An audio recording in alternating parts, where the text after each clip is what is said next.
여러분, 미역이 뼈에 좋다고 알고 계시죠? 맞습니다. 그런데 지금 여러분이 미역을 드시는 방법 그대로라면 칼슘이 거의 흡수되지 않고 있을 수 있습니다. 뼈를 위해 열심히 드셨는데 정작 뼈에는 아무 도움이 안 되고 있었던 겁니다. 이것만이 아닙니다. 미역국 끓이실 때 습관처럼 하시는 한 가지 행동이 세계보건기구가 지정한 1급 발암물질을 만들어내고 있습니다. 매일 드시는 미역국에서요. 반대로 미역에 어떤 재료를 함께 넣느냐에 따라 영양 흡수율이 2배 가까이 올라가기도 합니다. 같은 미역인데 어떻게 드시느냐에 따라 약이 되기도 하고 독이 되기도 합니다. 오늘 이 내용을 정확하게 알려드리겠습니다. 크게 세 부분으로 나눠서 말씀드리겠습니다. 첫 번째, 미역이 왜 특별한 식품인지 핵심 성분 5가지를 알아보겠습니다. 두 번째, 미역의 영양소를 파괴하는 꽝 조합 4가지를 알려드리겠습니다. 세 번째, 미역의 효능을 극대화하는 꿀 조합 4가지를 알려드리겠습니다. 오늘 알려드리는 대로만 하시면 내일부터 미역 드시는 방법이 완전히 달라지실 겁니다. 자, 바로 시작하겠습니다. 먼저 미역이 왜 이렇게 특별한 식품인지부터 알아보겠습니다.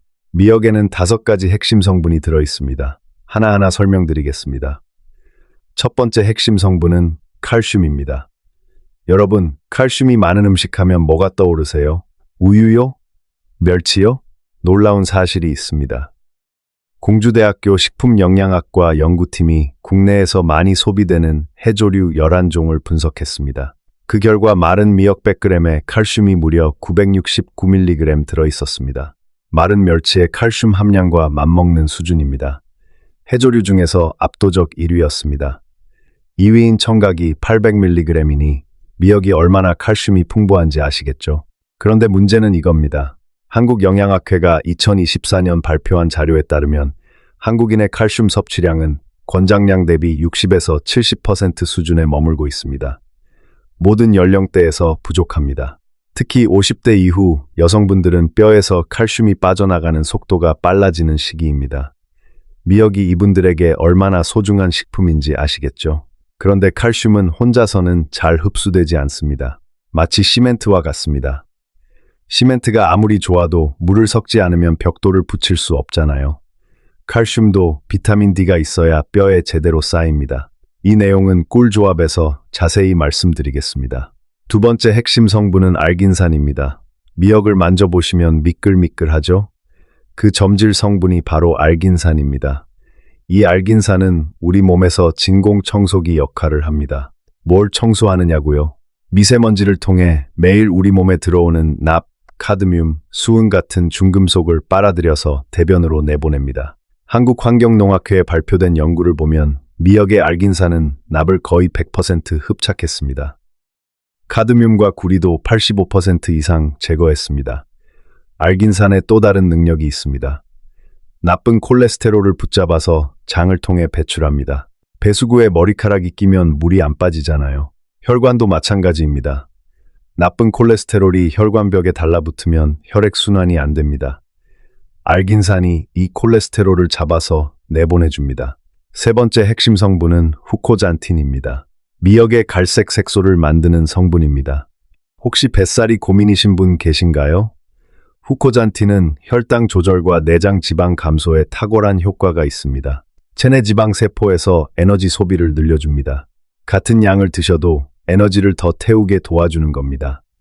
항산화 작용도 뛰어납니다. 세포를 공격하는 활성산소를 중화시켜서 노화를 늦춰줍니다. 후코잔틴은 우리 세포를 위한 보험이라고 생각하시면 됩니다. 네 번째 핵심 성분은 식이섬유입니다. 미역에는 수용성 식이섬유와 불용성 식이섬유가 모두 풍부합니다. 수용성 식이섬유는 위장에서 물을 흡수해 크게 부풀어 오릅니다. 마른 스펀지에 물을 부으면 부풀잖아요. 밥 먹기 전에 미역국부터 드시면 배가 적당히 차서 자연스럽게 식사량이 줄어듭니다. 불용성 식이섬유는 장 속 유익균의 먹이가 됩니다. 유익균이 늘어나면 변비가 해결되고 면역력이 올라갑니다. 요즘 의학계에서는 장과 뇌가 깊이 연결되어 있다는 연구들이 나오고 있습니다. 장 건강이 인지 기능에도 영향을 준다는 뜻입니다. 다섯 번째 핵심 성분은 요오드입니다. 요오드는 갑상선 호르몬을 만드는 데 필수적입니다. 갑상선 호르몬은 우리 몸에서 교통경찰 역할을 합니다. 교통경찰이 없으면 차들이 뒤엉키잖아요. 갑상선 호르몬이 부족하면 신진대사가 느려지고 피곤해지고 살이 찝니다. 미역에 이 요오드가 아주 풍부합니다. 다만 너무 많이 드시면 역효과가 납니다. 이 부분은 꽝 조합에서 자세히 설명드리겠습니다. 자, 여기까지 미역의 5가지 핵심 성분을 알아봤습니다. 칼슘으로 뼈를 튼튼하게, 알긴산으로 중금속과 콜레스테롤 배출, 후코잔틴으로 혈당과 지방 관리, 식이섬유로 장 건강, 요오드로 갑상선 기능 유지. 우리 선조들이 미역을 귀하게 여긴 데는 과학적인 이유가 있었습니다. 그런데 이 좋은 성분들이 제대로 효과를 발휘하려면 올바르게 드셔야 합니다. 잘못 드시면 영양소가 파괴되거나 흡수가 안 됩니다. 지금부터 절대 피하셔야 할 꽝 조합 4가지를 알려드리겠습니다. 정말 중요하니까 집중해 주세요. 첫 번째 꽝 조합은 파입니다. 대파, 쪽파 모두 해당됩니다. 여러분 미역국에 파 넣으시나요? 구수한 맛을 내려고 대파를 넣으시는 분들 많으시죠? 미역 냉국에 쪽파를 넣으시는 분들도 계십니다. 혹시 지금 고개를 끄덕이고 계시나요? 그렇다면 지금부터 주의 깊게 들어주세요. 파가 미역의 칼슘 흡수를 차단합니다. 파에 들어있는 유황 성분과 인 성분이 칼슘과 결합해서 불용성 화합물을 만들어 버립니다. 쉽게 말씀드리면 이렇습니다. 칼슘이 우리 장에서 흡수되려고 기다리고 있는데 파의 성분이 도둑처럼 나타나서 칼슘을 빼앗아 가는 겁니다. 빼앗긴 칼슘은 그대로 대변으로 빠져나갑니다. 뼈를 위해 드시는 미역인데 뼈에 도움이 안 되고 있었던 거죠. 특히 골다공증이 걱정되시는 분들, 뼈 건강이 필요하신 분들 생각해 보세요. 그동안 얼마나 많은 미역을 드셨는데 칼슘이 흡수되지 않았던 걸까요? 해결 방법은 아주 간단합니다. 미역 드실 때 파를 빼고 마늘을 넣으세요. 마늘은 칼슘 흡수를 방해하지 않습니다. 오히려 마늘의 알리신이 항균, 항염 효과를 더해줍니다. 중금속 배출에도 도움이 됩니다. 한 가지 더 말씀드리겠습니다. 파와 함께 드셔도 알긴산이나 식이섬유 같은 다른 영양소는 그대로 섭취됩니다. 다만 뼈 건강을 위해 칼슘을 제대로 흡수하고 싶으시다면 파는 빼주시는 것이 좋습니다. 두 번째 꽝 조합은 참기름 고온 조리입니다. 여러분 미역국 끓이실 때 가장 먼저 뭘 하세요? 냄비에 참기름을 두르고 미역과 고기를 볶으시죠. 고소한 냄새가 올라오면 맛있는 미역국이 시작되는 것 같죠? 잠깐 멈추셔야 합니다. 여기서 심각한 문제가 생깁니다. 모든 기름에는 발연점이라는 것이 있습니다. 기름이 연기를 내기 시작하는 온도입니다. 이 온도를 넘으면 기름이 분해되면서 유해 물질이 만들어집니다. 참기름의 발연점은 약 160도입니다. 생각보다 상당히 낮습니다. 가스불에 빈 냄비를 올려놓으면 1분도 안 되어 200도를 넘어갑니다. 이 상태에서 참기름을 두르면 순식간에 발연점을 넘기게 됩니다. 그러면 벤조피렌이라는 물질이 만들어집니다. 벤조피렌은 담배 연기에도 들어있는 물질입니다. 세계보건기구가 1급 발암물질로 지정했습니다. 매일 드시는 미역국에서 이런 물질이 만들어지고 있었던 겁니다. 들기름도 마찬가지입니다. 발연점이 낮은 편입니다. 해결 방법은 정말 간단합니다. 참기름과 들기름은 미역국을 다 끓인 후 마지막에 넣어주세요. 불을 끄고 나서 한두 방울 넣으시면 됩니다. 고소한 향은 그대로 살리면서 발암물질 걱정은 전혀 없습니다. 실제로 해보시면 마지막에 넣어도 맛이 떨어지지 않습니다. 오히려 참기름 본래의 향이 더 살아납니다. 만약 꼭 볶아서 시작하고 싶으시다면 현미유나 해바라기 씨유처럼 발연점이 높은 기름을 사용하세요. 이런 기름은 발연점이 200도에서 230도로 높습니다. 참기름과 반반 섞어 사용하시면 발암물질 생성을 크게 줄일 수 있습니다. 세 번째 꽝 조합은 과잉 섭취입니다. 특히 요오드 과다에 대해 말씀드리겠습니다. 성인의 하루 요오드 권장 섭취량은 150 마이크로그램입니다. 그런데 미역국 한 그릇에는 무려 700 마이크로그램 이상이 들어있습니다. 한 그릇만으로 권장량의 거의 5배입니다. 건강하신 분들은 과도한 요오드가 소변으로 배출되기 때문에 한두 그릇은 큰 문제가 없습니다. 하지만 두 부류의 분들은 정말 조심하셔야 합니다. 첫째, 갑상선 질환이 있으신 분들입니다. 혹시 갑상선 약을 드시고 계신가요? 갑상선 기능 항진증이나 저하증이 있으신 분들은 요오드 섭취량에 매우 민감합니다. 요오드를 너무 많이 드시면 갑상선 기능이 오히려 악화될 수 있습니다. 대한내분비학회에서도 갑상선 질환 환자들에게 해조류 과다 섭취를 주의하도록 권고하고 있습니다. 담당 의사와 꼭 상담하세요. 둘째, 모유 수유 중인 산모분들입니다. 이 부분은 정말 중요합니다. 우리나라에서는 출산 후 산모가 기력 회복을 위해 미역국을 삼시세끼 드시는 전통이 있습니다. 어머니가 정성스럽게 끓여주시는 미역국, 따뜻한 사랑이죠. 그런데 최근 의학 연구에서 주의할 결과가 나왔습니다. 엄마가 섭취한 요오드가 모유를 통해 아기에게 전달됩니다. 아기의 미숙한 갑상선이 이 과도한 요오드를 처리하지 못할 수 있습니다. 삼시세끼 드시다가 아기에게 갑상선 기능 이상이 나타난 사례가 의학 문헌에 보고되어 있습니다. 모유 수유 중에는 일주일에 2그릇 정도로 제한하세요. 주변에 출산을 앞두신 분이 계시다면 오늘 이 내용을 꼭 전해주세요. 사랑하는 아기의 건강을 지키는 일이니까요. 네 번째 꽝 조합은 신장 질환이 있으신 분들과 특정 약을 드시는 분들입니다. 혹시 콩팥이 안 좋다고 진단받으신 분 계신가요? 주변에 그런 분이 계신가요? 신장 질환이 있으신 분들은 미역을 많이 드시면 위험합니다.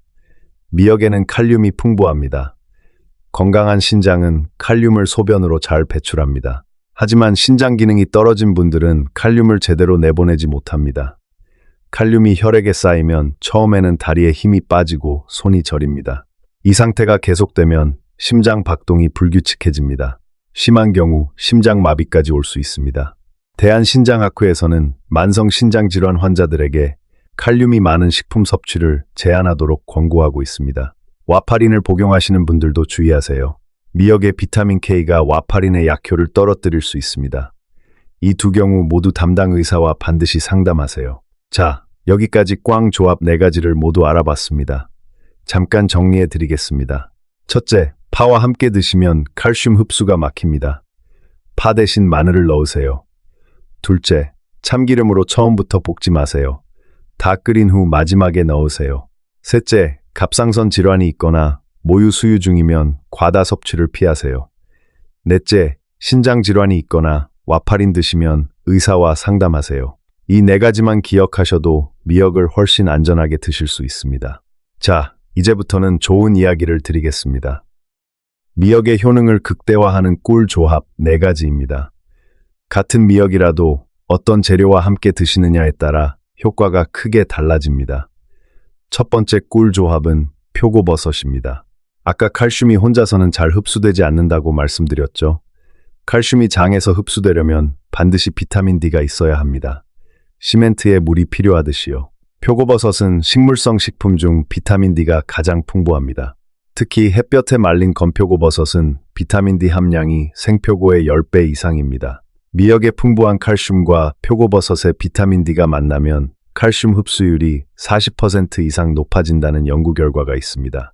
같은 미역인데 뼈에 쌓이는 칼슘이 훨씬 많아지는 겁니다. 골다공증이 걱정되시는 분들, 뼈가 약해지신 분들, 앞으로 미역국 끓이실 때 건표고버섯을 꼭 넣어보세요. 표고버섯에는 면역세포를 활성화하는 베타글루칸도 있고 나쁜 콜레스테롤을 낮추는 에리타데닌도 있습니다. 미역의 알긴산과 함께 작용하면 혈관 건강에 2배 효과를 발휘합니다. 건표고버섯 한 봉지 사두시면 냉장 보관하면서 오래 사용하실 수 있습니다. 비용도 거의 들지 않습니다.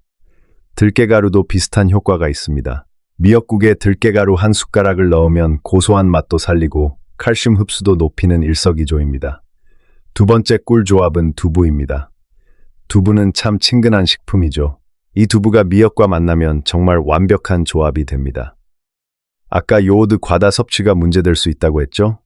두부에 들어있는 사포닌이 과잉 요오드를 몸 밖으로 배출해줍니다.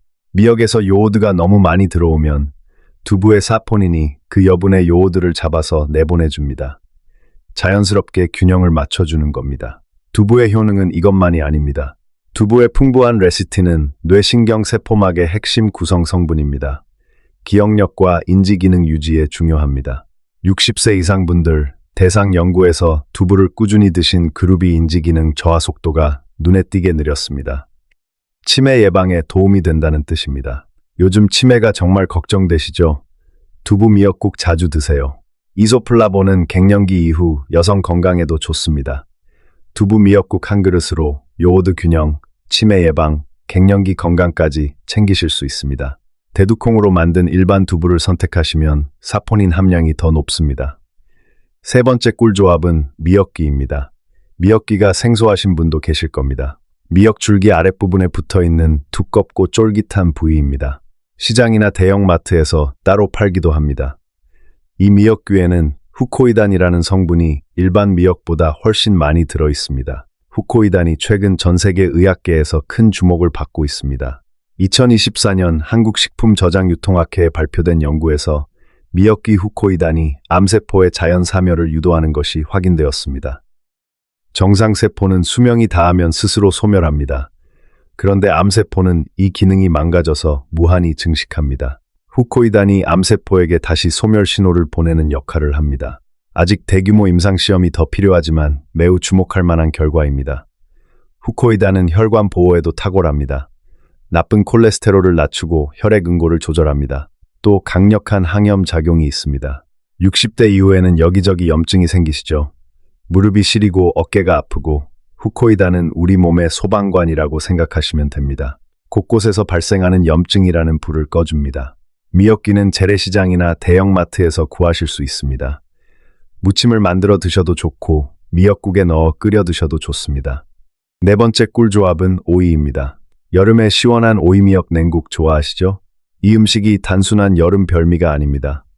혈당 관리에 탁월한 건강식입니다. 혈당 지수라는 것이 있습니다. 음식을 드셨을 때 혈당이 얼마나 빨리 올라가는지를 나타내는 수치입니다. 이 수치가 낮을수록 당뇨 관리에 좋습니다. 흰쌀밥의 혈당 지수가 70에서 80으로 매우 높습니다.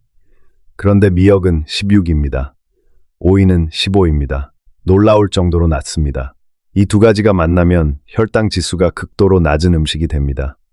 당뇨가 있으신 분들 마음 놓고 드셔도 됩니다. 식초를 넣으시면 혈당 억제 효과가 더해집니다. 식초의 유기산은 피로 물질인 젖산도 분해해줍니다. 여름에 기운 없으실 때 오이미역 냉국 한 그릇이면 시원해지면서 피로도 풀립니다. 자, 오늘 정말 많은 내용을 알아봤습니다. 마지막으로 핵심을 깔끔하게 정리해드리겠습니다. 미역에는 칼슘, 알긴산, 후코잔틴, 식이섬유, 요오드 5가지 핵심 성분이 들어있습니다. 조합 4가지 다시 정리합니다. 첫째, 파입니다. 칼슘 흡수를 막습니다. 파 대신 마늘을 넣으세요. 둘째, 참기름 고온 조리입니다. 발암물질이 생깁니다. 다 끓인 후 마지막에 넣으세요. 셋째, 과잉 섭취입니다. 갑상선 질환이 있으면 주의하시고 모유 수유 중이면 일주일에 2그릇으로 제한하세요. 넷째, 신장 질환이나 와파린 복용 중이면 의사와 상담하세요. 꿀 조합 4가지도 정리합니다. 첫째, 표고버섯입니다. 비타민 D가 칼슘 흡수율을 크게 높여줍니다. 둘째, 두부입니다. 사포닌이 요오드 균형을 맞추고 레스틴이 치매 예방에 도움이 됩니다. 셋째, 미역귀입니다. 후코이단이 풍부해서 항암, 혈관 보호, 항염 효과가 있습니다. 넷째, 오이입니다. 혈당 지수가 극도로 낮아서 당뇨 관리에 최고입니다. 꽝 조합은 피하시고 꿀 조합을 활용하세요. 같은 미역인데 결과가 완전히 달라집니다. 여러분, 오늘 끝까지 시청해 주셔서 진심으로 감사합니다. 우리 세대는 자식 키우느라 내 건강은 늘 뒤로 미뤘습니다. 이제는 우리 차례입니다. 여러분이 건강해야 사랑하는 가족 곁에 더 오래 있을 수 있습니다. 손주들과 더 오래 놀아줄 수 있습니다.